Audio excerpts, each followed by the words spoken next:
minimizing the employee's accountability, but we just need to be fair and make sure we have all the facts correct and accurate in order for me to make a determination as to a recommendation as to what type of action you should be taken, or if any.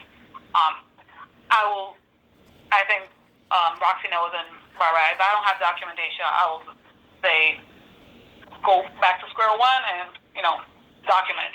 Yeah. Because I'm not gonna put you guys on that position and the agency in that liability, especially if we're talking about termination.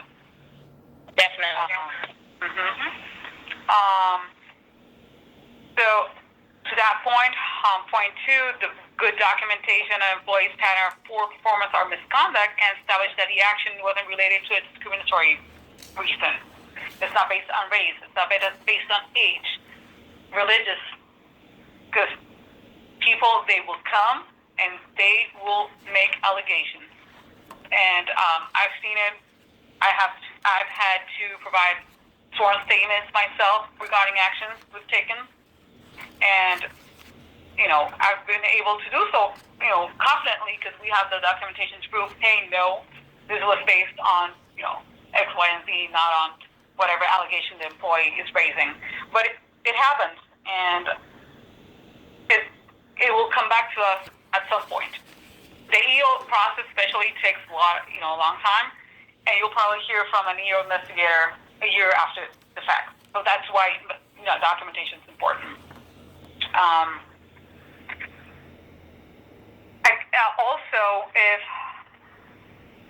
we don't document, the employee will say, "Well, it was unfairly. I was treated unfairly. It was arbitrary. I was terminated, but Melissa was given a reprimand for the same conduct." Document. We need to document to ensure we avoid that. And like I said before, memory preservation, like Shannon just described, it's fresh right now, but you guys deal with hundreds of employees coming in and out of that deployment, especially in that environment, which is so fast-paced. I'm pretty sure you're not going to remember everything that happened, unless it was something really, memorable. But even then, the details you're not going to be able to remember accurately. And then finally, how to document is just a recap of what was saying. Do not wait. Do it, as promptly as possible. Describe the incident, the meeting, or the issue. Be specific with the dates, given the words and the actions. Try not to make it about the employee's character. Oh, he's always like that. Oh, John that's John. John's always, whatever. So make sure it's objective, neutral, and to the point of what was discussed. You discussed failure to follow leave procedures. That's what was discussed. What date? What was, what you said to the employee, what the employee said to you. Have that record. Do not, characterize. Don't do that.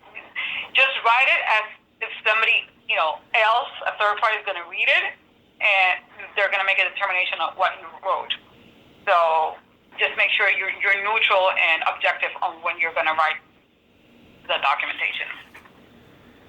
And you should never represent your personal or any negative opinions that you have about the employee.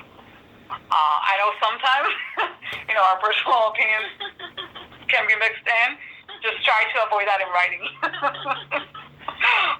It's all about the behavior or the performance. That's it. Keep your feelings to yourself. Talk with your pillow, with your husband when you come back home. But not in a written record.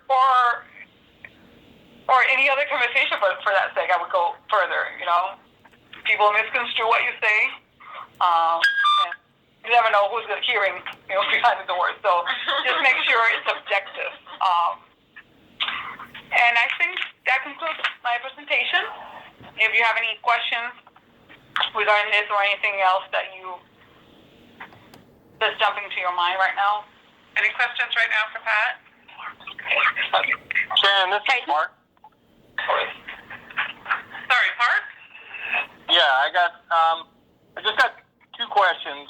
You at the beginning, Pat said that this is regarding reservists, and what would the differences, or it's too lengthy to go into, but if you could send it something to us, what's the difference between this and what we would do for FTE, whether it's a PFT core, IM core, or any other? I wanted to also bring up one more thing that has come to my attention sometimes that I don't think that branch directors realize sometimes, that when you're in the field and you do discipline, you do counsel, and you say that counseling is done, then it's almost like the double jeopardy.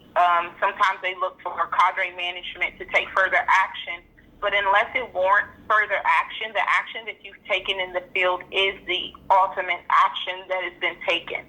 So I just kind of want to bring that up for clarity purposes, that sometimes, like, if you demote someone from the field, that's the action you took because of whatever, issue you had. So, like, once you do that, there's not necessarily going to be a follow-up action from cadre management. Right, Roxy. Yeah. Sometimes the counseling, if the offense is not repeated, and then the employee is demobilized, more than likely that's going to be the end of the intervention.